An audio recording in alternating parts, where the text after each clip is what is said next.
آپ قرآن پر چلیں، حدیث پڑھیں، بس باقی یہ بزرگوں کی اور ان لوگوں کی کیا حیثیت ہے معاذ اللہ۔ تو اس حوالے سے اگر ایک ذہن مل جائے کہ جب صحابہ کا یا اہل بیت کا یا ولیوں کا ذکر ہو، ایک مسلمان کا طرز گفتگو کیا ہونا چاہیے؟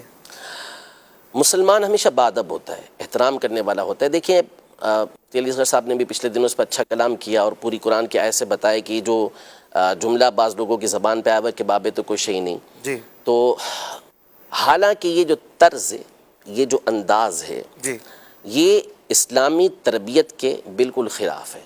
نبی پاک صلی اللہ تعالیٰ علیہ وسلم تو یہ ارشاد فرماتے ہیں کہ من لم یرحم صغیرنا ولم یوقر کبیرنا فلیس منا، واہ، کہ جو ہمارے چھوٹوں کے اوپر رحم نہ کرے اور ہمارے بڑوں کی تعظیم نہ کرے وہ تو ہم میں سے ہے ہی نہیں۔ ٹھیک ہے؟ سبحان تو اب انداز گفتگو کہ وہ کوئی شے نہیں ہے، کوئی چیز نہیں ہے، کیسے نہیں ہے؟ اللہ تبارک و تعالیٰ کی بارگاہ میں ان کا کیا مقام و مرتبہ ہوتا ہے۔ صحیح بخاری شریف کی حدیث مبارکہ ہے کہ نبی پاک صلی اللہ علیہ وسلم نے ارشاد فرمایا کہ ان اللہ اذا احب عبدا، کہ اللہ پاک جب کسی بندے سے محبت کرتا ہے، حالانکہ اللہ جل شانہ اپنی مخلوق سے محبت ویسے ہی فرماتا ہے، صحیح، یہاں محبت اور بندے سے مراد وہ نیک صالح بندہ ہے جس کو ہم ولی کہتے ہیں، اللہ کا ولی کہتے ہیں، اس سے اللہ پاک جب محبت کرتا ہے تو جبریل امین کو اپنے پاس بلاتا ہے اور فرماتا ہے کہ انا احبہ، میں اس سے محبت کرتا ہوں، فاحبہ، تو اس سے محبت کر۔ جبریل امین اس سے محبت کرتے ہیں، واہ، پھر وہ اہل آسمان میں اعلان کرتے ہیں کہ فلاں بندے سے اللہ پاک محبت کرتا ہے، تم بھی اس سے محبت کرو۔ آسمان والے اس سے محبت کرتے ہیں، ثم یودع له القبول فی الارض، پھر اس کے بعد جو زمین والے ہوتے ہیں ان کے دل کے اندر، ان کے دل میں اس بندے کی مقبولیت کو رکھ دیا جاتا ہے۔ سبحان اللہ، یعنی کون سے لوگ جو نیک صالح اللہ کے بندے ہوتے ہیں، جو دین کی طرف راغب ہوتے ہیں، ان کے دلوں کے اندر ان کی محبت رکھ دی جاتی ہے۔ تو وہ کون ہیں؟ اللہ کے نبی، اللہ کے اولیاء ہیں، ٹھیک ہے، صحابہ ہیں، اہل بیت اطہار ہیں۔ تو یہ ان کا طرز عمل، ان کا طریقہ کار ہوا کرتا تھا۔ تو یہ جو ادب اور احترام کا جو طریقہ کار ہے، یہ اسلاف سے نبی پاک صلی اللہ تعالیٰ علیہ وسلم کی تعلیمات اسلاف نے لی اور آگے چلاتے ہوئے آئے ہیں۔ جی، ہمیشہ احترام کے ساتھ ہمارے یہاں بزرگوں کا یہ نام لیا جاتا رہا، چاہے وہ صحابہ کرام علیہم رضوان ہوں، اہل بیت اطہار ہوں، اولیاء ہوں، شہداء ہوں، ان کا نام ہمیشہ ادب اور احترام کے ساتھ لیتے ہیں۔ یہ تو اصول ہے، ضابطہ ہے۔ ٹھیک، قرآن مجید فرقان حمید میں اللہ جل شانہ نے والدین کے لیے یہ فرمایا کہ اگر وہ بڑھاپے میں سے وہ دونوں پہنچ جائے، ان میں سے کوئی ایک بڑھاپے کو پہنچ جائے، فلا تقل لہما اف، انہیں اف نہ کہو۔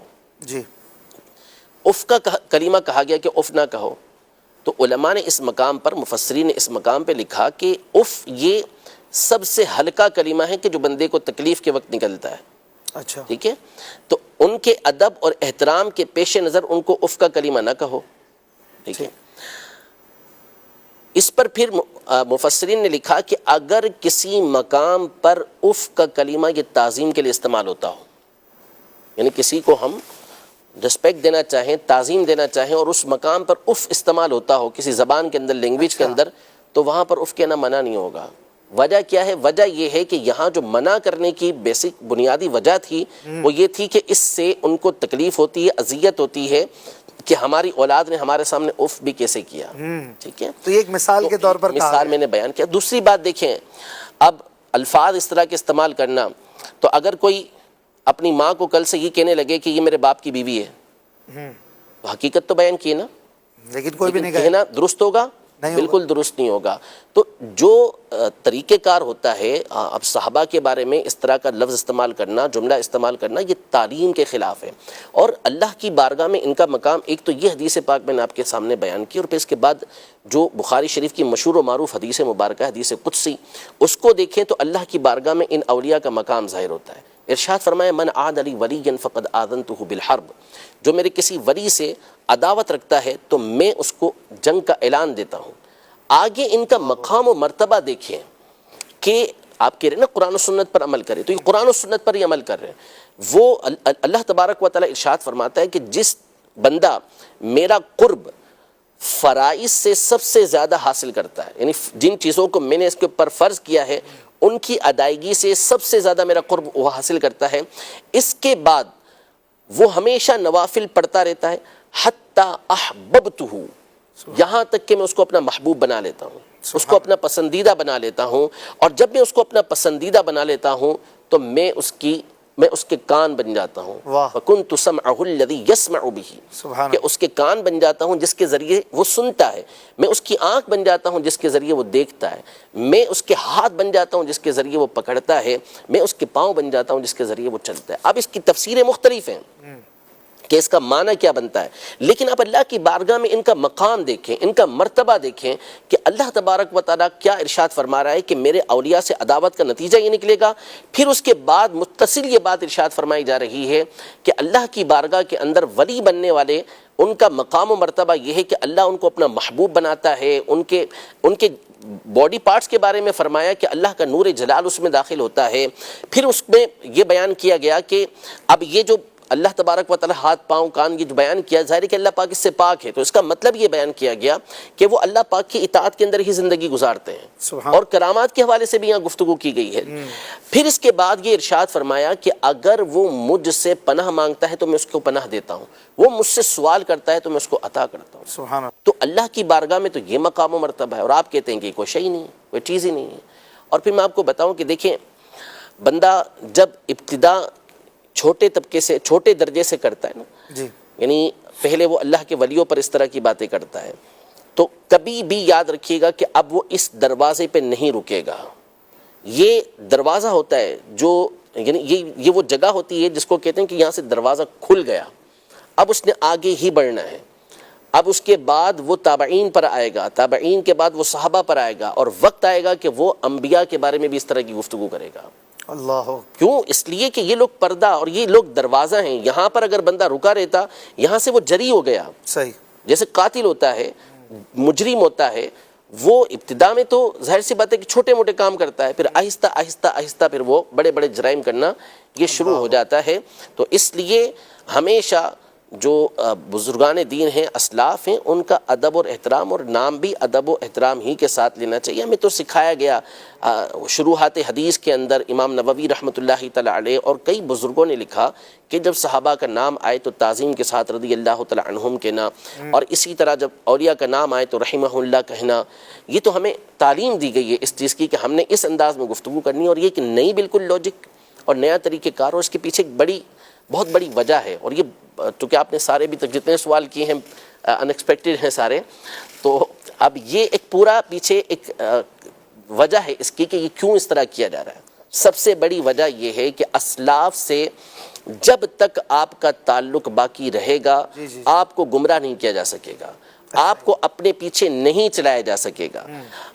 اپنے پیچھے چلانے کا جو صحیح طریقہ، جو شارٹ کٹ طریقہ ہے، وہ یہ ہے کہ آپ اسلاف سے ان کا تعلق توڑ دیں.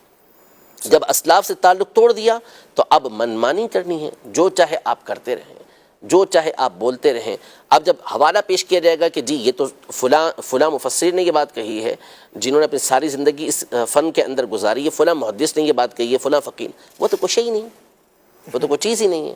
تو اس کا مطلب تو یہ ہوا نا کہ آپ نے تو تمام کو بے وقعت کر دیا کہ نہیں، ان کی وقعت ہوگی تو امت ان کی بات مانے گی.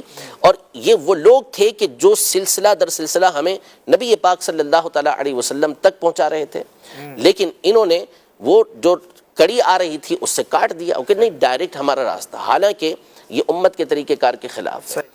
اور ہمیشہ آپ دیکھ لیں کبھی بھی یہ توہین والا انداز آپ کو امت کے اندر جو نیک سارے لوگ ہیں کبھی ان کے اندر نہیں ملے گا. ٹھیک ہے، اب یعنی پچھلے 1400 سالوں میں اس طرح ہمیں اچھے لوگوں میں، صالحین میں نہیں ملتا. بالکل نہیں ملتا. لگتا ہے جیسے کہ آج کوئی آیا اور وہ کہتا ہے پچھلے سارے غلط تھے، میں ہی صحیح ہوں.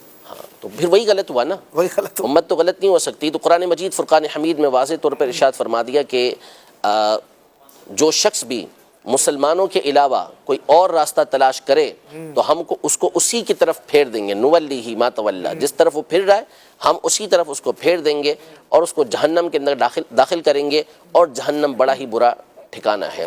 تو مسلمانوں کا راستہ اختیار کرنے کا حکم دیا گیا. اور جیسا کہ مفتی صاحب نے بھی بیان کیا اس دن کہ صراط الذین انعمت علیہم، یہ تو آپ جب تک صراط الذین انعمت علیہم انعام یافتہ بندوں کا ذکر نہ کریں اس وقت تک تو آپ کی نماز ہی پوری نہیں ہوتی. اور پھر اس کے بعد جب التحیات کے اندر اب آتے ہیں تو السلام علینا وعلی عباد اللہ الصالحین، صالحین کا مطلب ہی اولیاء ہوتا ہے، نیک لوگ ہوتے ہیں، تو ان کے لیے آپ کا دعا کرنا ضروری ہوتا ہے۔ تو ہمیں تو یہ تعلیم و تربیت دی جا رہی ہے کہ ہم ان کے لیے دعائیں کریں، ہم ان کے طریقہ کار کو اختیار کریں، اور ہمیشہ سے مسلمان یہ طریقہ کار اختیار کرتے ہوئے آ رہے ہیں۔ یہ ایک نئی طریقے کا نیا طرز نکلا، نیا انداز نکلا، اور پھر اس کے بعد اب ہمارے سامنے اس کے اثرات جو ہے وہ دیکھ رہے ہیں ہم۔ ہے تو بہت تھوڑا سا اس کا اثر، کوئی بہت بڑا اثر نہیں ہے، صرف سوشل میڈیا کا ایک ہوا ہوتا ہے کہ جس کے ذریعے چیزیں ہو جاتی ہیں، ورنہ گراؤنڈ ریئلٹی یہ ہوتی ہے کہ ایسے لوگوں کی کوئی حیثیت اور حقیقت نہیں ہوتی۔ دیکھنے والے، کمنٹس دینے والے، گفتگو کرنے والے بھی عمومی طور پہ وہ ہوتے ہیں کہ جو مخالف ہوتے ہیں اور اپنے بے وقوفانہ طرز کی وجہ سے ایسے لوگوں کو پروموٹ کر رہے ہوتے ہیں، ورنہ ان کے فالوورز آٹے میں نمک تو بہت بڑی چیز ہے، کچھ بھی نہیں ہوتے، حقیقت یہ ہے۔ تو اصل یہ ہے کہ ہمیشہ سے مسلمان یہ صحابہ سے، اہل بیت سے، اپنے اسلاف سے متصل رہے ہیں، ان کے ساتھ جڑے ہوئے رہے ہیں، اور انشاءاللہ قیامت تک یہ سلسلہ چلتا رہے گا۔ اس طرح کے لوگ آتے جاتے یہ ہمیشہ رہے ہیں، اور علماء ان کا اچھی انداز میں رد کرتے ہی رہے ہیں۔